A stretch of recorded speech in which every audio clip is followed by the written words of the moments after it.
ہمیں بات نہیں کرنے دی جا رہی, ہمیں انٹرپٹ کیا جا رہا ہے اسٹیج سے جو ہے. آپ کو تو خوش کرنے کے لیے میں نہیں ہے, آپ تو میرے پڑوس میں رہتے ہیں, میں تو کبھی نہیں آپ کو خوش کرنے کے لیے آتا ہوں. کہ ہمیں کسی نے زبردستی اسلام قبول نہیں کروایا, بلکہ ہم نے اپنی مرضی سے اسلام قبول کیا الحمدللہ. ہمارے جو مسائل ہیں, میری امی ابو کی ڈیتھ ہوئی ہے, میرے بیٹے کی ڈیتھ ہوئی ہے, مجھے ملنے نہیں دیا, یہ ہمارے پہ ظلم تھا کہ میں اپنی نہ والدہ کو دیکھا ہے نہ اپنی والد کو دیکھا ہے. اپنے بیٹے کو بھی بھائی عبدالوارث کے ساتھ جا کے بڑی مشکل میں نے اپنے بیٹے کا چہرہ دیکھا ہے. میرے بھائی نے دھمکی دی کہ اس کو قتل کر دیں گے اگر یہ یہاں آئی. یہ صرف غیر مسلموں کی طرف سے نہیں بلکہ ایک اسلامی ریاست کی طرف سے بھی یہ ہمارے لیے مسائل کھڑے کیے جاتے ہیں. اب 1-2 بچے بھی ہو گئے ہوئے ہیں, 4-5 سال بھی گزار چکے ہوئے ہیں, اب جا کے آپ کو یاد آیا ہے کہ یہاں پہ جو ہے وہ جبراً اسلام قبول کروایا جا رہا ہے. ہمیں یہ سمجھ نہیں آتی کہ بس مسیحی لڑکیاں ہی اسلام قبول کیوں کرتی ہیں. میں مسیحی لڑکی تو نہیں ہوں. السلام علیکم ناظرین, آپ کا میزبان عابد رحمت آپ کی خدمت میں حاضر ہے اور آپ دیکھ رہے ہیں سوشل سٹوریز. ناظرین, گزشتہ دنوں ایک ایسا واقعہ پیش آتا ہے کہ ایک سیمینار میں بدمزگی پیدا ہوتی ہے اور ایک شخص کو بات کرتے ہوئے اسٹیج سے اتار دیا جاتا ہے اور کافی لوگ اس کے گرد جمع ہوتے ہیں, اس کے خلاف آوازیں بھی کستے ہیں. آخر وجہ کیا بنی تھی اور سیمینار کس چیز کا تھا؟ آج ہمارے سے وہ شخص موجود ہے اور ان سے بات کرتے ہیں اس حوالے سے اور جانیں گے آخر یہ واقعہ کیسے پیش آیا اور یہ بات کیا کرنا چاہ رہے تھے کہ ان کی آواز نہیں سنی گئی. حالانکہ اسپیشلی ان کو بلایا گیا تھا اس مقصد کے لیے, لیکن اس کے باوجود ان کی بات نہیں سنی گئی اور ان کی بات لوگوں تک نہیں پہنچنے دی گئی. آئیے ان سے بات کرتے ہیں اور ان کا آپ کو تعارف کروا دیتے ہیں. یہ سابقہ عیسائی ہیں, یعنی عیسائی سے ان کا تعلق تھا, عیسائیت سے, اور یہ مسلمان ہوئے اور اپنا نام عبدالوارث گل صاحب رکھا ہے. آئیے ان سے بات کرتے ہیں. السلام علیکم سر. السلام ورحمۃ اللہ. آپ خیریت سے ہیں؟ جی اللہ کا کرم ہے الحمدللہ. اچھا سر, کیا واقعہ کیا پیش آیا تھا؟ آپ تقریر کر رہے ہیں, کوئی بات کر رہے ہیں, لوگوں سے کچھ کہنا چاہ رہے تھے کہ لوگ آپ کے گرد اکٹھے ہوئے ہیں, آوازیں کسنا شروع کر دی ہیں اور آپ کو زبردستی اسٹیج سے نیچے اتارا گیا. آخر واقعہ کیا تھا؟ یہ پروگرام کا جو ہے وہ اہتمام کیا تھا وزیر مذہبی امور کی طرف سے, اور اس میں کوئی جو ہے وہ تقریباً تمام مذاہب کے جو ذمہ داران ہیں پاکستان کی سطح پہ ان کو مدعو کیا گیا تھا, کیونکہ ان کا ایک اعتراض ہے کہ پاکستان میں جبراً تبدیلی مذہب کے واقعات جو ہے وہ بہت زیادہ بڑھ رہے ہیں. اور ایک تو اس پہ انہوں نے آواز اٹھانی تھی, دوسرا اس کا سیگمنٹ یہ تھا کہ یہ بحث اور مسائل اور اس کی حقیقت کیا ہے. تیسرا سیگمنٹ میں انہوں نے ہمیں موقع دینا تھا کہ آپ اس میں بات کریں کہ کیا واقعی آپ لوگوں کو جبراً اسلام میں داخل کیا جاتا ہے. تو ظاہر ہے اس کا ایک واضح جواب یہ تھا کہ بالکل جبراً نہیں. دوسرا پھر ٹیکنیکلی ایک سوال یہ بنتا تھا پھر وہ کون سے ایسے اسباب ہیں جس کی وجہ سے آپ اسلام قبول کرتے ہیں. تو ظاہر ہے اب ہمیں ایک ٹیکنیکلی جو ایک آپ نے بلایا ہے, ہم نے پہلے اپنا موقف بھی آپ لوگوں کو واضح کیا ہے کہ یہ بات کریں گے. آپ لوگوں نے اس کی تصدیق کی ہے, وزیر مذہبی امور کی جو مینجمنٹ ٹیم تھی, کہ جی ٹھیک ہے آپ یہی بات کریں گے تاکہ لوگوں کو پتہ چلے کہ حقائق کچھ اور ہوتے ہیں. تو اس پہ جب بات کرنے لگے تو ظاہر ہے ہاں میں تو مسیح علیہ الصلوۃ والسلام کو خدا کا بیٹا نہیں مانتا, اسی لیے تو میں نے اسلام قبول کیا.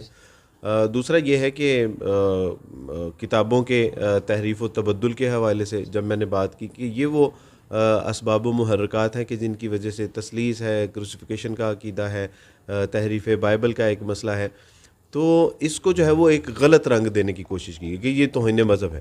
اور اگر یہ توہین مذہب ہے تو بائبل تو خود کہہ رہی ہے نا کہ خداوند اپنے خدا کے کلام کو انہوں نے بگاڑ دیا. بائبل میں حزقیل میں آپ جائیے, وہاں پہ واضح طور پہ آپ کو ملے گا مسیح علیہ الصلوۃ والسلام خدا کا بیٹے ہیں, وہ ان کا عقیدہ ہے. قرآن نے کہا ہے کہ یہ ایک ایسی بات ہے کہ جس سے اللہ سبحانہ تعالیٰ کا غضب کو دعوت دینے کے مترادف ہیں.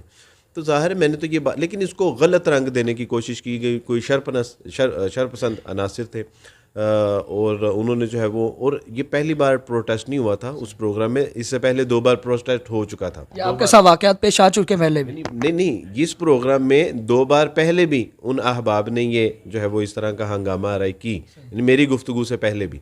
تو میری گفتگو کے دوران ظاہر ہے کہ میں ایک نیو مسلم تھا اور ان کے لیے یہ ناقابل برداشت تھا کہ بھی ایک ایسا شخص جس نے اسلام قبول کیا اس کو لا کے ہمارے سامنے کھڑا کر دیا گیا. سر, عالمی سطح پہ یہ پروپیگنڈا کیا جاتا ہے کہ پاکستان میں خاص طور پہ زبردستی خواتین کو, خاص طور پہ خواتین کو مسلمان کیا جاتا ہے یا اور لوگوں کو مسلمان کیا. کیا واقعی جبراً اسلام میں داخل کیا جاتا ہے پاکستان میں؟ نہیں, یہ محض پروپیگنڈا ہے اور بالکل بے بنیاد پروپیگنڈا ہے, اس کی کوئی حقیقت نہیں ہے. میں بھی یعنی اس دن یہی ہوا نا کہ صبح سے لے کے دوپہر تک ہمیں یہی ساری سٹوریز سنائی گئیں کہ جی وہاں پہ 10 سال کی بچی کو جبراً جو ہے وہ اسلام قبول کروا دیا گیا, جبراً اس کی شادی کروا دی گئی, اسلام کے جو ہے وہ اخلاقی معاملات اور اس کی تعلیمات کے اوپر اعتراض کیا گیا, اسلام کے نظام کے اوپر, مسلمانوں کے اوپر اعتراض کیا گیا, پاکستان کے قانون پہ اعتراض کیا گیا. ہم سمجھے کہ جی یہ تو بڑا فریڈم آف ایکسپریشن والا جو ہے وہ پروگرام ہے, تو یہاں تو صبح سے لے کے دوپہر تک یہی سٹوری جو آپ بتا رہے ہیں نا یہی سنائی گئی. جبکہ کہتے ہیں کہ ہمیں یہ سمجھ نہیں آتی کہ بس مسیحی لڑکیاں ہی اسلام قبول کیوں کرتی ہیں. میں مسیحی لڑکی تو نہیں ہوں, میرا بھائی تو مسیحی لڑکی نہیں ہے. میں رات کو علامہ ابتسام الہی ظہیر صاحب کے انہوں نے ہمیں انوائٹ کیا ہوا تھا, وہاں ایک پروگرام تھا ہمارا, وہاں 150 کے قریب بچے تھے, وہ بچیاں تو نہیں ہیں. تو ایسے حقائق سے اپنی نظریں چرانا یہ مناسب نہیں ہے اور یہ زیادتی ہے, یہ سراسر زیادتی ہے. اور میں سمجھتا ہوں کہ اس میں حکومت کو بھی ایکشن لینا چاہیے کہ اگر یہاں ایسے کچھ قوانین یعنی آپ بنانے کے حوالے سے اتنی تگ و دو کر رہے ہیں, اتنی جو ہے وہ لابنگ کر رہے ہیں, اس کے حوالے سے لیجسلیشن کی طرف آپ جا رہے ہیں, تو جو سٹیک ہولڈر ہیں یعنی ہم اس کے سٹیک ہولڈر ہیں.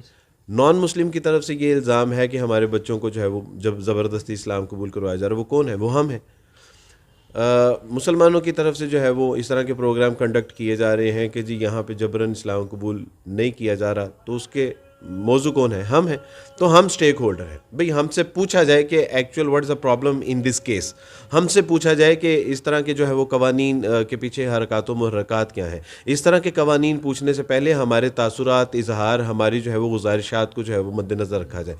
تو ایسے پروگرام آپ کرتے ہیں اور اس میں ہمیں بات نہیں کرنے دیتے. دنیا جہان کی وہاں پہ NGOs آئی ہوئی تھی, دنیا جہان کے مذاہب آئے ہوئے تھے, سب نے جو ہے وہ اپنی بات کی. جب ہماری بات کی باری آئی تو جو ہے وہ ہمیں بات نہیں کرنے دی گئی.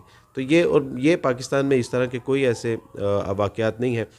آپ نے دیکھا ہوگا مثلاً ہم نے دیکھا ہے چیدہ ایسے واقعات ہمارے سامنے آتے ہیں اور آئے دن باقاعدہ احتجاج بھی کیا جاتا ہے کہ جی دیکھیں جبراً جو ہے نا مسلمان کیا جا رہا ہے, کیسز بھی چلے ہیں عدالتوں میں. کیا واقعی یہ پروپیگنڈا موجود ہے؟ یہ اس طرح کے آپ کو کچھ اپنا جو ہے وہ ایکسیپشن از آلویز دیئر, استثنائی صورت آپ کو پتہ ہے کہ ہر کہیں ہوتی ہے.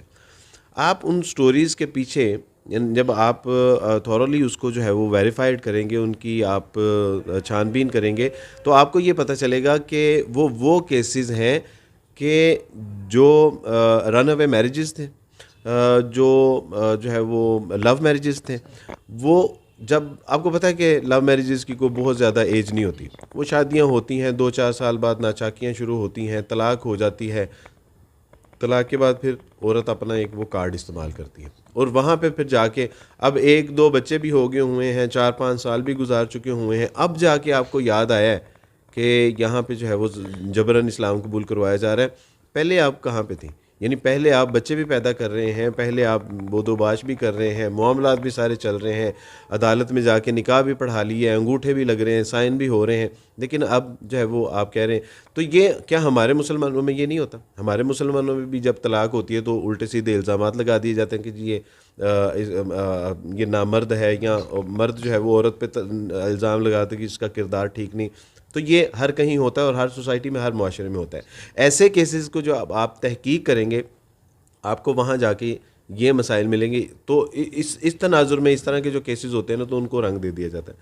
آپ بات کرتے ہیں قانون کو بنانے کے حوالے سے. قانون تو آج سے 1400 سال پہلے اللہ سبحانہ و تعالیٰ کے قرآن نے بنا دیا. لا اکراہ فی الدین قد تبین الرشد من الغی. اللہ سبحانہ و تعالیٰ سے زندہ قرآن کہ دیکھو اسلام میں کسی طرح کا کوئی جبر نہیں ہے. اللہ سبحانہ و تعالیٰ نے ہدایت اور جو ذلت اور رسوائی ہے, جو گمراہی ہے, اس کو واضح کر دیا ہے. قانون بنا ہے ہمارا 222 جو ہے وہ 27 آرٹیکل جو ہے, اس کے تحت ہے کہ بھی آپ جو بھی قانون بنائیں گے وہ قرآن و سنت کے تو یہ تو قرآن و سنت کا قانون ہے, آپ اس کو بالکل امپلیمنٹ کریں. میں آپ کے توسط سے اپنے مسیحی بہن بھائیوں کو یہ پیغام دینا چاہتا ہوں کہ جہاں کہیں آپ کو لگے کہ کسی مسلمان نے جبراً کسی غیر مسلم کو جو ہے وہ مسلمان کیا ہے, ہم آپ کے ساتھ ہیں. ہم آپ کے ساتھ آپ کی آواز بنیں گے, آپ کا ہاتھ بنیں گے, آپ کے بازو بنیں گے. ہم آپ کے ساتھ جو ہے وہ احتجاج کریں گے اور اس شخص کو کافر کردار تک پہنچائیں گے. ہم آپ کے ساتھ کھڑے ہیں. اگر آپ کو لگے کہ آپ کی بچیوں کے ساتھ کوئی جبراً شادیاں کر رہا ہے, آپ ہمیں بتائیں. ہم آپ پوری قوم, پوری ملت آپ کے ساتھ کھڑی ہے. ہم تو اس قانون کی مخالفت نہیں کر رہے, ہم تو اس قانون کے حق میں ہیں, لیکن یہ پروپیگنڈا کرنا کہ یہ جو ہے یہاں پہ بہت زیادہ اس طرح کے کیسز ہیں اور بہت زیادہ جو ہے اس کی بھرمار ہے، یہ جھوٹ ہے. اور میں گزارش کرنا چاہوں گا کہ یہ جو پروپیگنڈا کا ہمیں حصہ نہیں بننا چاہیے. غیر ملکی قوتیں ہیں، غیر ملکی طاقتیں ہیں جو پاکستان کو غیر مستحکم کرنا چاہتی ہیں، اس کا امن و امان تباہ و برباد کرنا چاہتی ہیں. تمام غیر مسلم اور مسلمان جو مل جل کے بودوباش کر رہے ہیں، ان میں جو ہے وہ ایک تصادم کی سی کیفیت پیدا کرنا چاہتی ہیں، مذہبی منافرت پیدا کرنا چاہتے ہیں، تاکہ ملک پاکستان کا جو ہے وہ سکون اور امن جو ہے یہ تباہ و برباد ہو، اور اس کے بعد پھر پاکستان کے اوپر جو ہے وہ انٹرنیشنلی اسینکشنز جو ہے وہ لگ سکیں. آخری سوال ہے کہ آپ کو جبری مسلمان بنایا گیا، اور پھر جب آپ مسلمان ہوئے تو آپ کے گھر والوں کا ریئیکشن کیا تھا، یا آپ کے جو لوگ تھے ان کا ریئیکشن کیا تھا؟ نہیں، جہاں تک جبری اسلام قبول کرنے والی بات ہے تو یہ تو بالکل غلط ہے. لیکن میرے بارے میں یہ کہا جاتا تھا کہ ہمارے بچے کو بہکایا گیا ہے، دھمکایا گیا ہے، ڈرایا گیا ہے، لالچ دیا گیا ہے، یہ سارے الزامات لگے. لیکن جب مجھے پتہ چلا تو میں نے کہا کہ اس کو بھی پتہ ہے کہ میری شادی ہے، اس کو بھی پتہ ہے کہ میری شادی ہے، بس مجھے ہی نہیں پتہ کہ میری شادی ہے. تو یہ ایک عجیب معاملہ. تو میں نے کہا سارے کہہ رہے ہیں کہ جی مجھے جبراً اسلام، مجھے ہی نہیں پتہ کہ جبراً اسلام قبول کریں. تو بالکل ایسی کوئی بات نہیں ہے.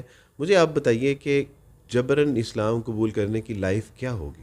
1 دن، 2 دن، 1 سال، 2 سال، 10 مہینے، اتنی ہوگی. اور اس کے بعد وہ بیچارہ جو ہے وہ کسی نہ کسی طرح سے فلائٹ کر جائے گا. ہمارے ادارے یہاں پر اللہ سبحانہ وتعالیٰ کی توفیق سے تھانے ہیں، کچہریاں ہیں، ہماری ایجنسیز ہیں، ہماری فوج ہیں. یعنی کیا یہ ہماری بات نہیں سنتی، یا ان کو نہیں پتہ کہ ہماری سوسائٹی میں، ہمارے معاشرے میں کیا ہو رہا ہے؟ یا کوئی اپنی داد رسی کے لیے جب ان کے پاس جائے گا تو کیا ہمارے ادارے ان کی بات نہیں سنیں گے؟ آج تو یہاں پہ جو ہے وہ ایک کتا گم ہو جائے تو پورے پاکستان میں سوشل میڈیا کے ذریعے جو ہے وہ شور مچا دیا جاتا ہے. اور ایک بچہ، ایک بچی کو جبراً اسلام قبول کروا دیا تو وہ خاموشی سے بیٹھے رہے ہیں اور جو ہے وہ زندگی گزاریں کہ جی میں اب جبراً. تو ایسا ممکن نہیں ہے، اور نہ اسلام کا مزاج ہی نہیں ہے. فرض کریں کہ اگر کوئی اسلام قبول جبراً کروا رہا ہے تو اس کی اٹینشن کیا ہوگی؟ وہ تو ثواب کے لیے کر رہا ہے نا، آخرت کی کامیابی کے لیے کر رہا ہے نا. تو کیا اس کو یہ نہیں پتہ کہ اسلام میں تو یہ گناہ ہے کسی کو جبراً اسلام قبول کروانا؟ یہ تو اسلام میں گناہ ہے، اس کی نفی کی ہے. اللہ سبحانہ و تعالیٰ نے اس کی ممانعت کی ہے. رسول اللہ صلی اللہ علیہ وسلم سے زندہ حدیث کہ اگر تم لوگوں نے غیر مسلموں کے ساتھ کسی نے اگر زیادتی کی، حشر والے دن محمد اس کی طرف سے وکیل بطور پیش ہوں گے. تو اس میں ہمیں باقی جو ایک اہم بات ہے جس کی طرف جو ہے وہ ہماری توجہ نہیں ہے، جس کی طرف جو ہے وہ ہمیں جو ہے وہ غور کرنے کی ضرورت ہے، وہ یہ ہے کہ جبر اسلام قبول کرنے سے قبل نہیں، بعد از قبول اسلام ہوتا ہے. اور وہ کن کی طرف سے ہوتا ہے؟ وہ ہوتا ہے ایک نیو مسلم کے پیرنٹس کی طرف سے، ان کی کمیونٹی کی طرف سے، ان کے جو ہے وہ مذہبی رہنماؤں کی طرف سے، ان کی سوسائٹی کی طرف سے. ان کے بچے چھین لیے جاتے ہیں، ان کی املاک سے محروم کر دیا جاتا ہے، ان کے جو ہے وہ جھوٹے مقدمات میں جو ہے وہ ان کو پھنسا دیا جاتا ہے، سوشل بائیکاٹ کر دیا جاتا ہے. کیا یہ UN کے چارٹر کی خلاف ورزی نہیں ہے؟ کیا یہ جنیوا جو کنونشن ہوئی تھی، کیا یہ اس کی خلاف ورزی نہیں ہے؟ کیا یہ ہیومن رائٹس کی وائلیشن نہیں ہے؟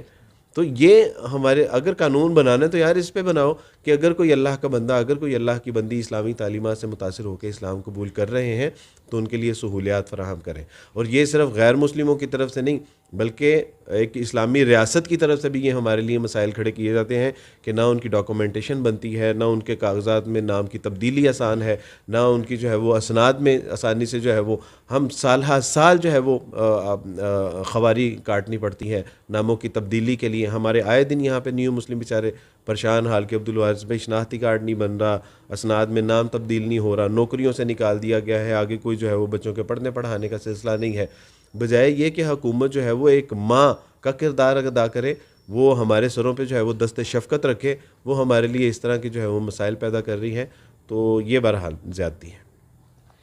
تو ناظرین آپ نے سنا ہے جو سوشل میڈیا پہ عالمی سطح پہ یہ پروپیگنڈا کیا جاتا ہے کہ جبری طور پہ پاکستان میں مسلمان بنائے جاتے ہیں، حالانکہ ایسا کچھ بھی نہیں ہے. خود مسلمان ہونے والوں کا یہ موقف ہے کہ ہمیں کوئی جبر ہم پہ نہیں کیا گیا، اور اس حوالے سے وہ دو ٹوک موقف رکھتے ہیں. لیکن افسوس یہ ہے کہ آج کے ہمارے مسلمان خصوصاً پاکستان میں ایسی NGOs جو ہیں وہ سننے کے لیے تیار نہیں ہے، بات لوگوں کے سامنے نہیں رکھتی، کوئی ایسا معاملہ نہیں ہے. اور جو ایسے واقعات رونما ہوتے ہیں، پیش آتے ہیں، ان کے پیچھے حقیقت کچھ اور ہوتی ہے. یعنی ذاتی مسائل کو مذہبی رنگ دینے کی کوشش کی جاتی ہے، اور پھر پاکستان کو عالمی سطح پر بدنام کر کے اس پہ پابندیاں عائد کروانے کی کوشش کی جاتی ہے. تو اسی کے ساتھ ناظرین اپنے میزبان عابر احمد کو اجازت دیجیے اور دیکھتے رہیے سوشل سٹوریز. اللہ نے کے بعد.